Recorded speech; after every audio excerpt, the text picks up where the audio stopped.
불안을 가라앉히고 행복에 다가서는 마음의 힘.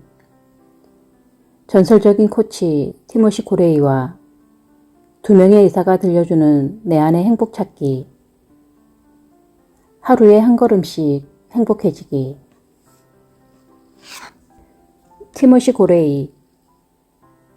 마음의 힘, 즉 이너게임의 개념을 최초로 정립한 전설적인 코치. 하버드 재학 당시 테니스 선수로 활약하기도 했다. 첫 책, 마음의 힘과 테니스가 세계적인 주목을 받으며 베스트셀러 작가의 반열에 올랐다. 그의 책이 화제가 된 뒤 ABC 방송국의 프로듀서가 찾아왔고 단 20분 만에 테니스를 가르친 영상이 전국에 송출되며 마음의 힘에 관한 그의 주장에 힘이 실렸다. 그 후 마음의 힘과 스키, 마음의 힘과 음악, 마음의 힘과 골프, 마음의 힘과 일 등 여러 책을 내놓았다. IBM, 애플, 코카콜라, AT&T 등 유수의 기업을 코칭하며 명성을 드높이고 있다.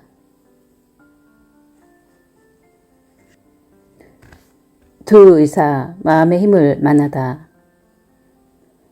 불안은 삶을 흔드는 주범입니다. 매일같이 몰려오는 환자들을 대하며 우리는 이 사실을 뼈저리게 느끼지요. 병원을 찾는 대부분의 사람들이 불안으로 인한 질병을 앓고 있다는 미국 스트레스 연구소의 발표는 그리 놀라운 일이 아닙니다. 하지만 아직도 의학자들은 불안의 영향력을 외면하고 있습니다. 숫자로 확인하기 어렵다는 이유에서죠. 차곡차곡 쌓인 불안이 환자들의 몸과 마음을 얼마나 황폐하게 만드는지 우리는 눈으로 확인해 왔습니다. 증상은 하나같이 비슷합니다. 머리가 아프고 어깨가 쑤시며 토할 것 같거나 배가 아파옵니다. 심장이 두근거리고 가슴이 조여들며 축 처진 느낌이 들기도 합니다. 이런 증상이 일시적일 수도 있지만 때론 쉴 새 없이 몸을 뒤흔듭니다. 이런 경우 환자들은 말합니다. 이러다 죽을 수도 있겠구나 싶어요. 이 같은 고통에도 불구하고 많은 환자들이 그저 견디며 살아갑니다. 벗어날 방법을 모르기 때문입니다. 이들을 돕기 위해 우리는 치료에 상담을 도입했습니다.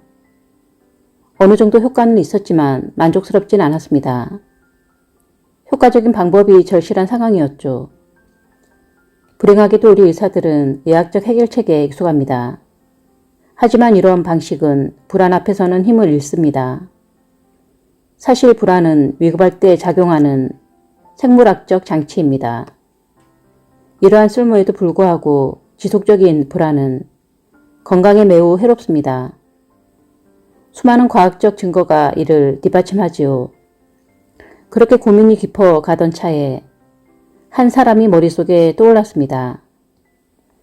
티모시 고레이는 우리의 오랜 친구로 마음의 힘을 다루는 여러 권의 책을 써냈습니다. 그 책들은 우리의 몸과 마음에서 불안을 몰아내는 근본적인 방법을 다루고 있었지요. 우리는 그를 찾아갔고 의학계의 오랜 숙제를 함께 풀 수 있을지 물었습니다. 잠시 고민하던 그는 이내 고개를 끄덕였지요. 그로부터 10여 년이 흘렀고 우리의 성과는 눈부셨습니다. 세미나가 끝날 때마다 그곳에 참가했던 환자들이 입을 모아 말했습니다. 왜 이런 방법을 널리 알리지 않는 거죠? 그래서 탄생한 것이 이 책입니다. 이 책에 담긴 12년의 세월은 우리들의 인생도 바꾸어 놓았습니다. 이전에는 처방전에 집중했다면 지금은 마음의 힘에 관심을 쏟고 있으니까요. 이 책 속에는 현대의학 지식과 다양한 사례들, 그리고 마음의 힘을 다루는 방법이 모두 담겨 있습니다. 누구든 이 책을 통해 인생을 뒤흔드는 불안에서 벗어날 수 있음을 우리는 잘 압니다. 이제 당신이 행복해질 차례입니다. 불안에서 벗어나 제대로 행복해지기. 첫 번째 방법, 멈추기. 불안하고 긴장이 될 때 우리는 종종 폭주하는 기관차처럼 내달린다. 때론 당구공처럼 이리저리 부딪히며 의도치 않은 사건을 일으키기도 한다. 그런 행동을 하는 사람들에게 이유를 물어보면 이런 대답을 한다. 직장에서 정말 비참한 하루를 보냈거든요. 아침에 별거 아닌 일로 아내와 다퉜어요. 이런 경우는 스포츠의 세계에서도 손쉽게 찾아볼 수 있다. 골프장을 떠올리면 이해가 쉽다. 경기 초반, 흔들리는 샷에 슬슬 짜증이 나는데 빗 맞은 공이 그만 숲속으로 사라진다. 당신은 생각한다. 다 틀렸어. 진짜 형편없군. 이때 몇 초만 멈추고 스스로에게 물어보자. 난 여기 왜 온 거지? 단순히 이 질문을 던지는 것만으로 상황은 훨씬 좋아진다. 골프장에 온 이상 좋은 결과를 내고 싶은 건 당연하다. 하지만 잠깐 멈추고 주위를 둘러보면 부정적인 생각의 고리가 끊어지는 것이 느껴질 것이다. 공 하나에 울고 웃지 말고 야외에서 즐거운 한때를 보내자는 마음이 드는 것이다. 이처럼 힘겨운 상황에서 잠시 멈추는 것만으로 우리는 안정이라는 목적을 이룰 수 있다. 멈춤의 간결함. 지난 세월 동안 수많은 이들과 마주하면서 멈춤이 얼마나 강력한 방법인지 우리는 새삼 깨달았다. 세미나에서 참가자들에게 가장 먼저 알려주는 것 또한 멈춤이다. 멈춤은 물러서기, 생각하기, 나아가기의 간단한 과정을 통해 완성된다. 일단 물러서서 마음을 가라앉히고 여유를 갖고 생각한 뒤 올바른 방향으로 나아가는 것이다. 이 단계를 거치는 것만으로 상황은 놀랄 만큼 좋은 쪽으로 흘러간다. 하나씩 살펴보자. 물러서기. 잠시 뒤로 물러서면 시야가 넓어진다. 그래서 새로운 체험을 할 수 있다. 큰 기업의 대표인 조지에게도 물러서기가 제법 유용하게 쓰였다. 세미나에 처음 참석했을 때만 해도 그는 물러서기에 거부감을 보였다. 물러서기는 할 일을 미루는 것이라고 생각했던 것이다. 나는 그에게 힘겨운 상황과 잠시 떨어져 있는 것만으로 큰 도움이 된다고 설명했고 그는 마지못해 고개를 끄덕였다. 일주일 뒤 세미나에 다시 온 조지의 표정이 한층 밝아져 있었다. 이유를 물었더니 그가 설명해 주었다. 며칠 전 그는 한 임원이 통화를 하기 위해 대기하고 있다는 사실을 비서에게 들었다.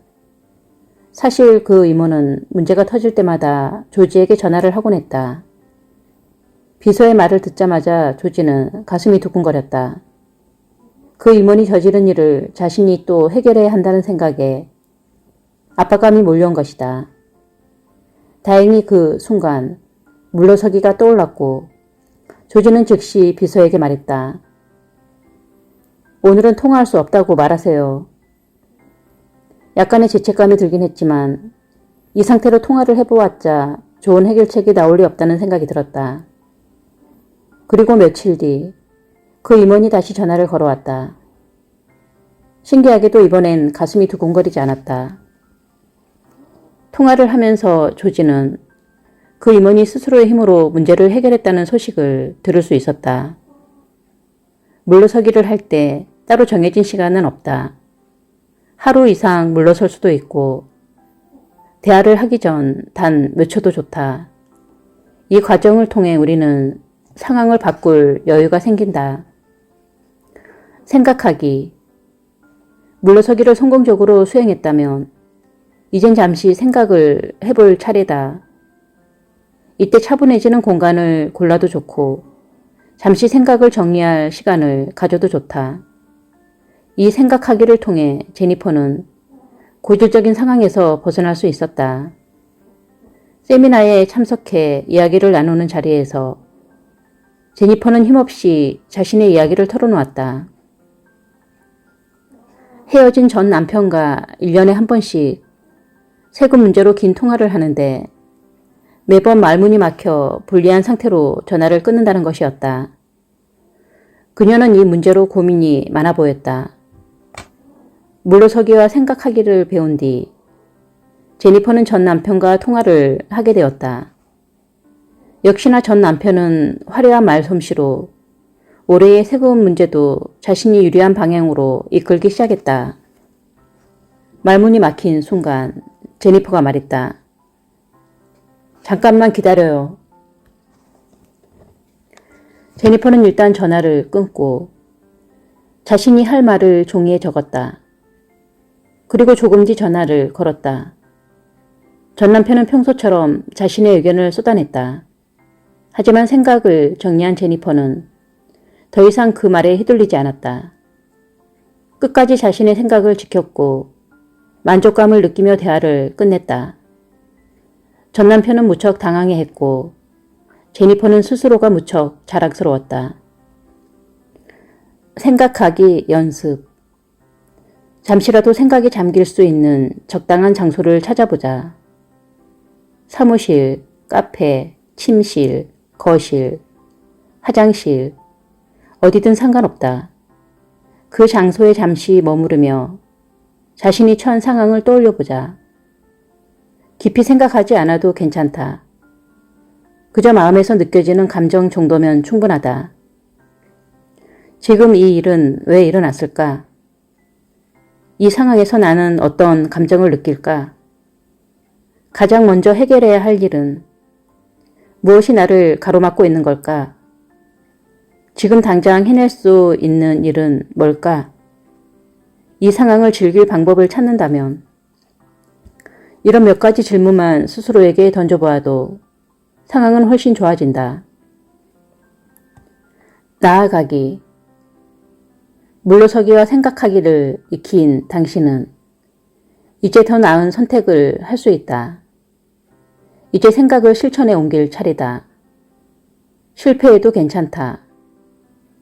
생각한 대로 행동해보고 이게 아니다 싶으면 다시 해보면 될 일이다. 기억하자. 실천 없이는 성취할 수도 배울 수도 없다. 멈춤의 단계인 물러서기, 생각하기, 나아가기를 알려주다 보면 가끔 이 과정이 자신의 발걸음을 느리게 만들어 경쟁력을 약화시킬까 걱정하는 사람들을 만나게 된다. 사실 이 과정은 더 힘찬 발걸음을 내딛기 위한 숨 고르기 단계다. 이 과정을 통해 방향을 찾게 되면 더 쉽고 깔끔하게 나아갈 수 있다. 그러니 일상생활 속에서 이 방법을 자주 활용해보자. 긴 멈춤과 짧은 멈춤. 멈춤은 때에 따라 길이가 다르다. 때론 짧고 때론 길다.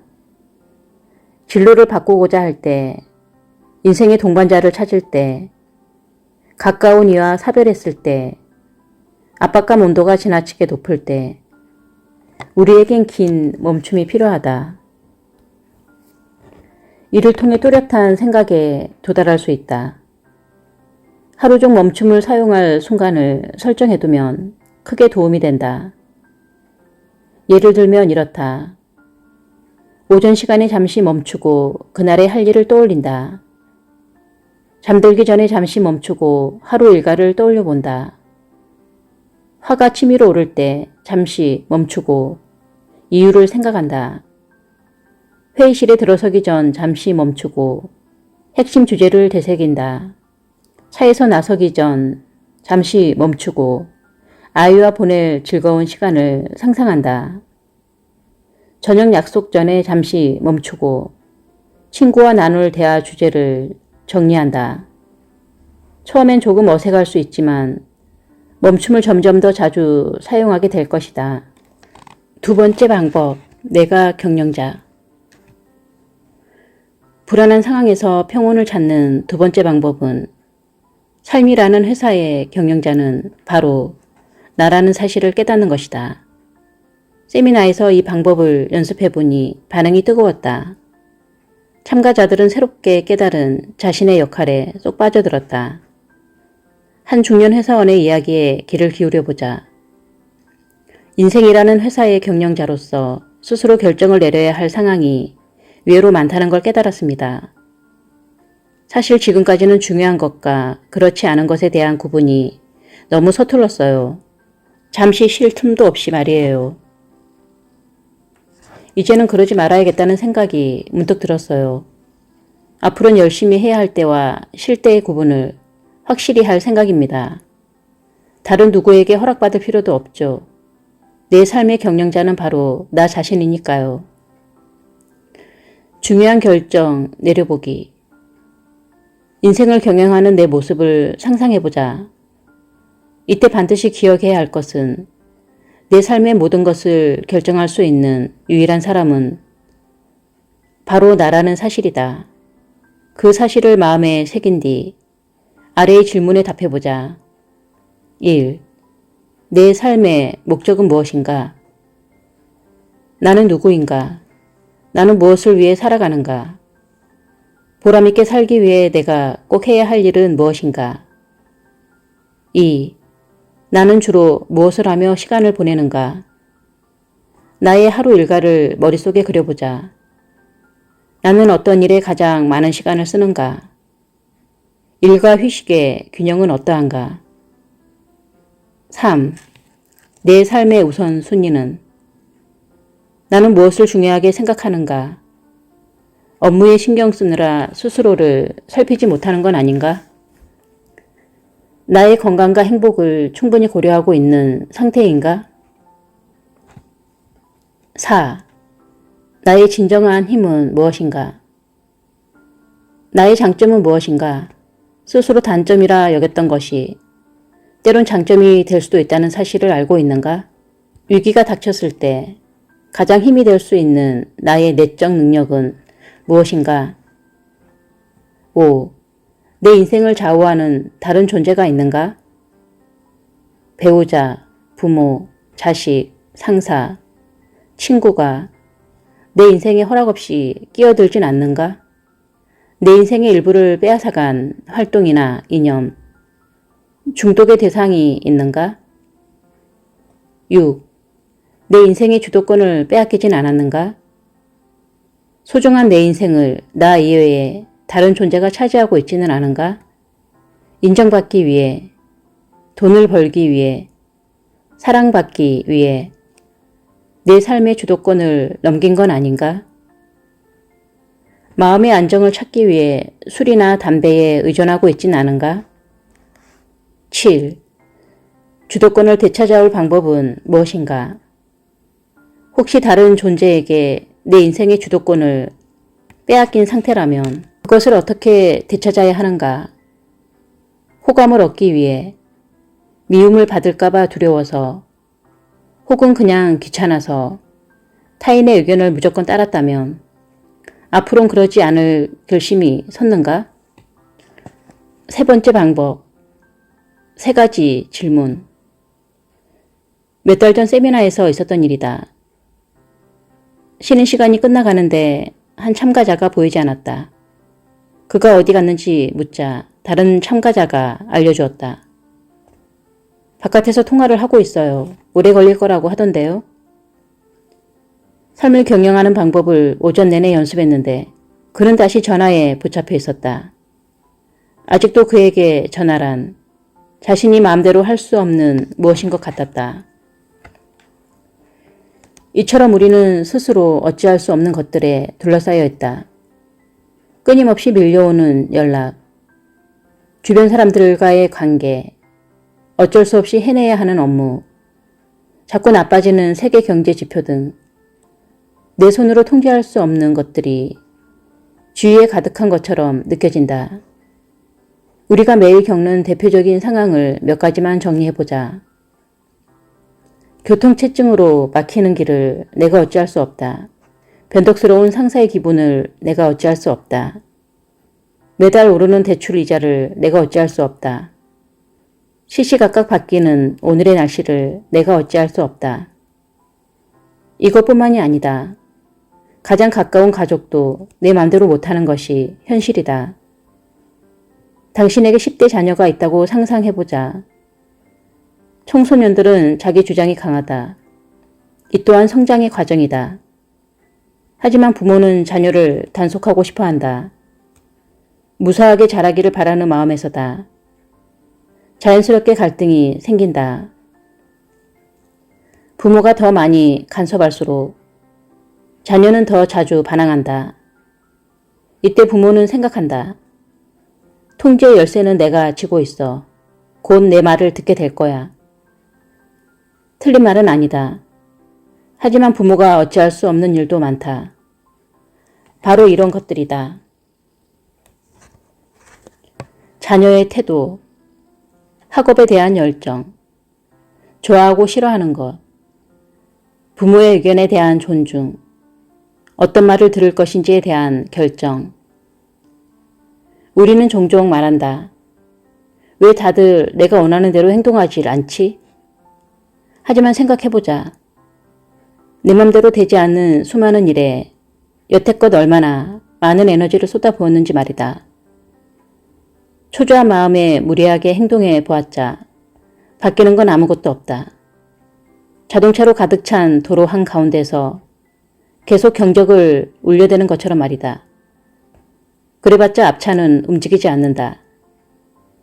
이럴 때 시도할 수 있는 것이 바로 스스로에게 질문을 던져보는 것이다. 3가지 질문.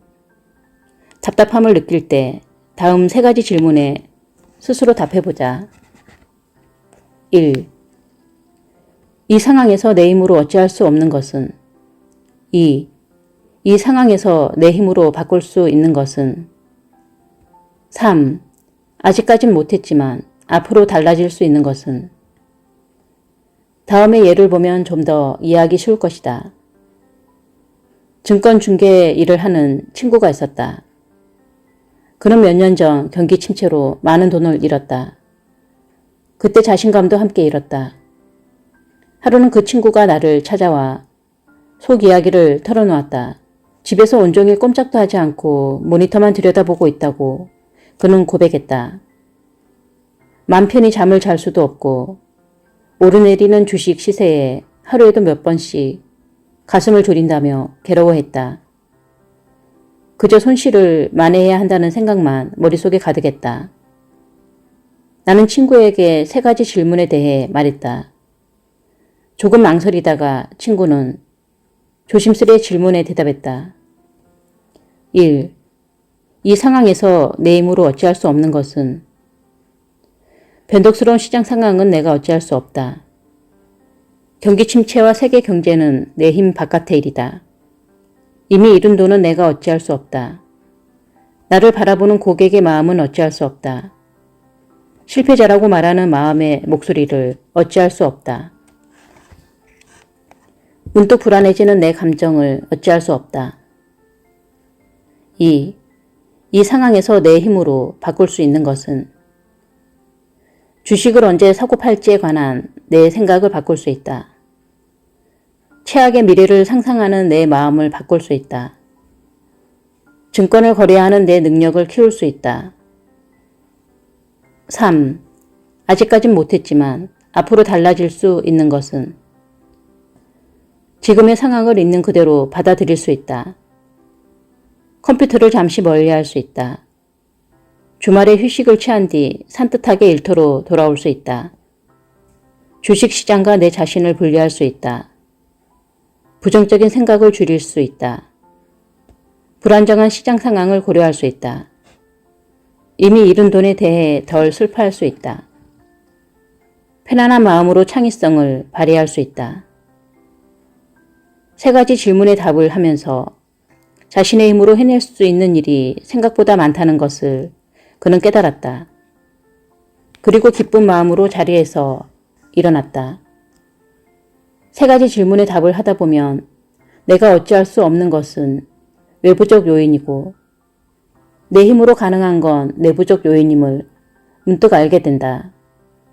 지금 처한 상황 때문에 꼼짝없이 갇힌 느낌이 든다면 3가지 질문을 던져보자. 좋은 결과를 얻을 것이다. 지금으로부터 2000년 전에도 사람들은 답답한 현실로 고통받았다. 노예로 태어나 로마에서 가장 유명한 철학자가 된 에픽테토스가 남긴 인상적인 말을 들어보자. 한 가지 원칙을 명확하게 이해하면 행복해질 수 있다. 어떤 것은 내 뜻대로 할 수 있지만 어떤 것은 내 마음대로 할 수 없다는 것 말이다. 생각, 욕심, 의욕, 미움 등은 내 뜻대로 할 수 있다. 타고난 신체, 부유한 부모, 남들의 시선, 사회적 분위기는 내 뜻과는 상관없다. 이런 것들에 마음을 쓰면 결국 불행해질 뿐이다. 네 번째 방법, 새로운 마음가짐. 불안한 상황에서 평온함을 찾는 다른 방법은 새로운 마음가짐을 갖는 것이다. 우리는 살면서 예상 못한 상황과 마주치곤 한다. 그때 마음속에서 일정한 방향을 지닌 생각이 떠오르는데 그것이 바로 마음가짐이다. 세미나 참가자들은 이 마음가짐을 새롭게 하는 연습에 종종 참여한다. 방법은 간단하다. 한 사람이 걱정거리를 이야기하면 다른 사람들이 마음가짐을 제안한다. 그 가운데 가장 편안한 느낌이 드는 것을 고르는 것이다. 프리랜서 편집자인 프레드도 이 연습에 참가했다. 당시 그는 일거리가 없어서 상심한 상태였다. 벌써 몇 달째 그런 상황이 이어졌고 주위에 부탁을 해보아도 일이 들어오지 않았다. 모아둔 돈은 바닥났고 노숙자가 될지도 모른다는 불안감이 그를 괴롭혔다. 예전에도 가끔 이런 적이 있었지만 그때는 곧바로 할 일이 생겼다. 나이가 들면서 자신감도 흔들리고 있었다. 현재 마음 상태를 묻자 그는 두렵고 사방이 꽉 막힌 느낌이라고 말했다. 이제 참가자들이 새로운 마음가짐을 제안할 차례였다. 다들 생각을 짜내어 프레드에게 도움이 될 만한 이야기를 하기 시작했다. 온 우주가 나를 돌보고 있다는 마음가짐은 어떨까요? 이제 새로운 일거리를 찾을 때가 되었다는 마음가짐은 어때요? 기존의 틀에서 벗어나 새로운 해결책을 찾아봐야겠다는 마음가짐은요? 잡지 편집으로 키워둔 창의성을 발휘해서 이번 위기를 해결하겠다는 마음가짐을 제안해요. 여러 가지 이야기를 듣고 프레드가 말했다. 마침 제 마음에 쏙 드는 제안이 있어요. 이런 마음가짐이면 편안한 느낌을 유지할 수 있을 것 같아요. 창의성을 발휘해 새로운 일에 도전해보겠다는 마음가짐을 그는 선택했다. 그리고 몇 주일 뒤 새 일자리를 구했다며 프레드가 소식을 전해왔다. 다섯 번째 방법, 마법 연필. 나는 종종 마법 연필을 사용해 지혜를 구한다. 빈 종이와 필기도구만 있으면 이 방식은 언제나 쓸모가 있다. 조용한 장소에서 편안한 마음으로 마법 연필을 손에 들어보자. 나는 이 시간을 지켜보는 나의 글쓰기라고 부른다. 지켜보는 나의 글쓰기 1. 고민스러운 상황을 떠올려보자. 만날 하겠다고 말은 하지만 숙제 한 장 안 하는 게 뻔히 보이더라니. 정말 혼 좀 나야 해. 이러다가 커서 뭐가 되겠어. 요즘 들어 뭐든 제멋대로 하려 든다니까. 단단히 혼을 내줘야지. 이번에 그냥 넘어가면 다음에 또 그럴 거야. 올해 5학년이 된 아들이 수학시험에서 50점을 맞았다고 생각해보자. 2. 잠시 시간을 내어 이 상황에서 흔히 나올 법한 일반적인 생각을 적어보자. 판단하는 나의 목소리를 옮겨보는 것이다. 더 이상 생각이 나지 않을 때까지 계속 적으면 된다. 3. 판단하는 나의 목소리를 다 적었다면 잠시 펜을 놓고 쉰다. 그런 다음 다시 펜을 들고 내 안에 있는 지켜보는 나의 목소리를 종이에 담아본다. 이때 손이 가는 대로 쓰는 것이 좋다. 깊이 생각하지 말고 편하게 써 내려가자. 한 번 쓴 걸 다시 읽어볼 필요는 없다. 고치겠다는 생각도 하지 말자. 그냥 적으면 된다. 아이로 산다는 게 쉽지 않을 거야. 하고 싶은 것도 많고 무엇보다 공부하는 시간은 영 재미가 없으니까. 숙제를 미뤄두고 TV를 보고 싶어 한다고 해서 아이가 나쁜 건 아니지. 누구나 그럴 수 있잖아. 놀 땐 실컷 놀고 공부할 땐 집중하기 쉬운 환경을 만들어줘야겠어. 점수 때문에 혼을 낼 필요는 없지. 이렇게 두 가지 목소리를 종이에 담아보면 판단하는 나와 지켜보는 나의 생각을 뚜렷하게 구분할 수 있다. 6번째 방법, 입장 바꿔보기. 불안하고 긴장된 상황에서 평안을 찾기 위한 다른 방법은 입장 바꿔보기이다. 이 방법은 사람과의 관계에서 매우 쓸모가 있다. 나와 남, 누구를 막론하고 말이다. 우리는 모두 자신만의 기준으로 다른 이를 바라본다. 그러면서 오해가 생기고 생각의 틈이 벌어진다. 다행스럽게도 인간은 뛰어난 공감 능력을 지니고 있다. 이 능력을 사용하면 납득할 수 없었던 다른 사람의 행동이 생각보다 쉽게 이해되곤 한다. 3가지 질문. 입장 바꿔보기를 하는 방법은 간단하다. 자신이 다른 사람이 되었다고 상상하며 다음 3가지 질문을 던져보는 것이다. 지금 나의 생각은? 지금 나의 기분은? 지금 내가 원하는 것은? 이 질문이 모든 것을 해결하지는 않는다. 하지만 적어도 상대가 무슨 생각으로 그런 말과 행동을 했는지 짐작할 수 있다. 그리고 대화의 폭도 넓어진다. 상대 의견에 동의하진 않더라도 왜 그런 생각을 했는지 이해하려는 노력은 어떤 경우에도 긍정적인 결과를 가져온다.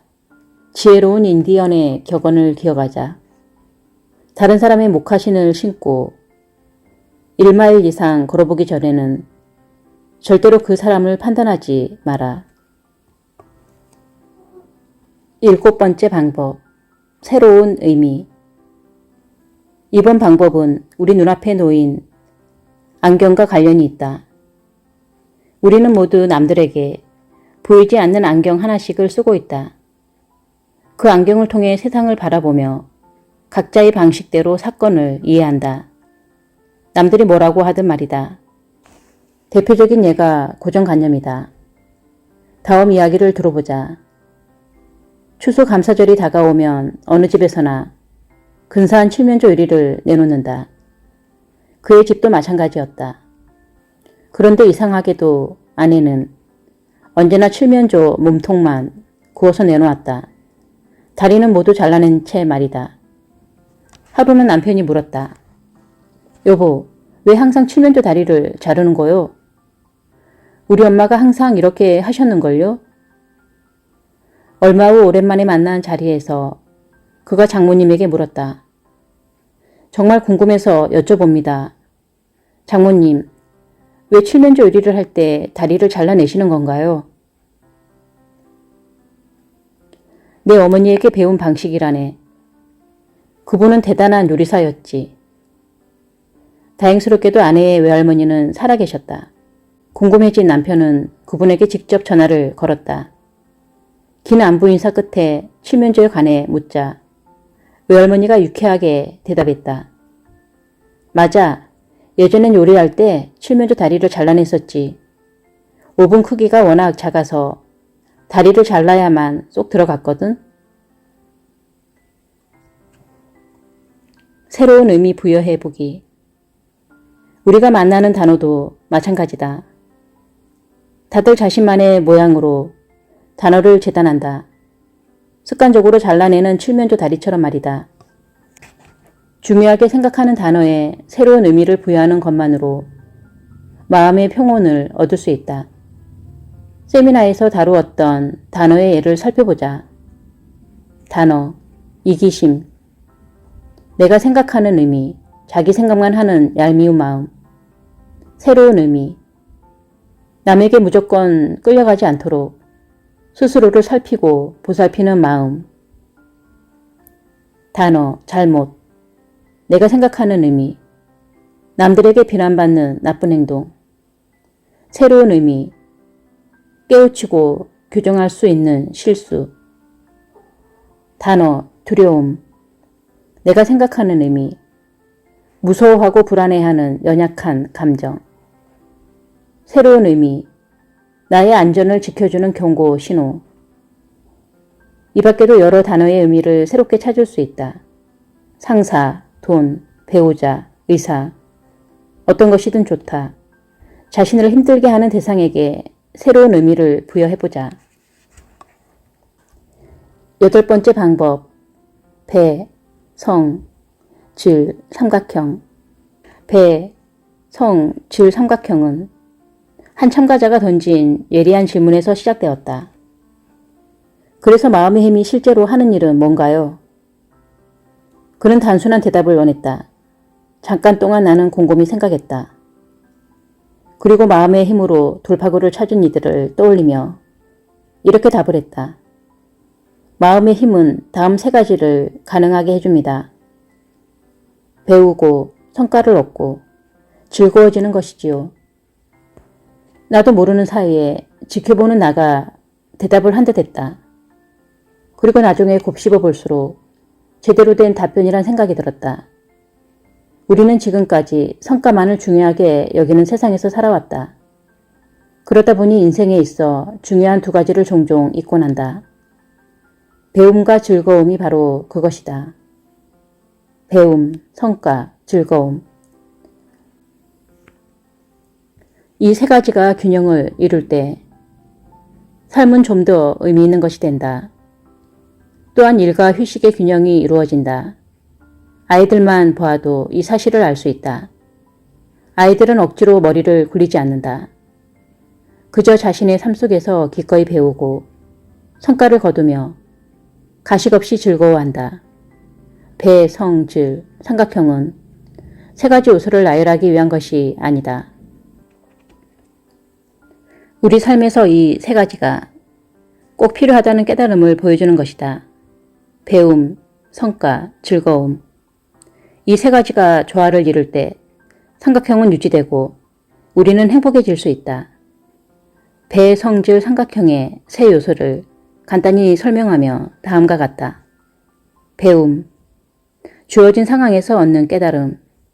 성과, 배운 것을 실천하는 행동. 즐거움, 행동을 통해 깨닫는 기쁨. 세미나에 참가했던 한 여성이 직장에서 전화 한 통을 받았다. 아들이 오늘 정학을 당했으니 바로 데려가라는 연락이었다. 그녀는 이혼한 뒤 혼자서 아들을 키우고 있었다.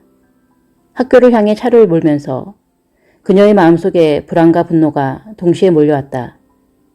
제대로 신경 쓰지 못했다는 죄책감과 고생하는 엄마를 몰라주는 아들에 대한 원망이 함께였다. 그때 문득 그녀의 머릿속에 배성질 삼각형이 떠올랐다. 그녀는 곰곰이 생각했다. 일단 지금 상황에서 무엇을 배울 수 있을까 스스로에게 물어보았다. 그래, 아들이 오늘 하루 정학을 당한 건 사실이야. 아들은 이미 수업을 듣지 못했고 이 상황에서 내가 따로 할 수 있는 건 없어. 나는 그동안 너무 바빴고 아들의 이야기에 귀를 기울이지 못했어. 그래서 학교 생활에 대해서도 잘 몰라. 왜 정학을 당했는지도 아직 물어보지 못했고 말이야. 그 상황에서 얻은 배움으로 그녀가 할 일은 간단해졌다. 오랜만에 직장과 학교에서 벗어나 단둘이 오붓한 시간을 보낼 기회가 생긴 것이다. 엄마가 웃으면서 학교에 도착해 근사한 식당에서 점심을 먹자고 말했을 때 아들이 얼마나 놀랐을지 상상해보자. 그들은 다정한 대화를 나누었고 이러한 성과는 곧 즐거움으로 이어졌다. 그날 그녀는 아들에 대한 많은 것을 알 수 있었다. 많은 경우 우리가 느끼는 불안은 배움, 성과, 즐거움의 불균형에서 비롯된다. 배움만 얻고 행동하지 않거나 오직 성과만을 강조하거나 성과에서 즐거움을 얻지 못할 때 삶의 의미가 채워지지 못하는 것이다. 가족 사이의 갈등, 해야 할 일, 체중 감량 등 어떤 경우에서도 이러한 불균형이 일어날 수 있다. 힘겨운 상황이 발생했을 때 잠시 숨을 고르고 배성질 삼각형을 떠올려보자. 우리는 잘 해낼 수 있다. 그 사실만 믿으면 된다.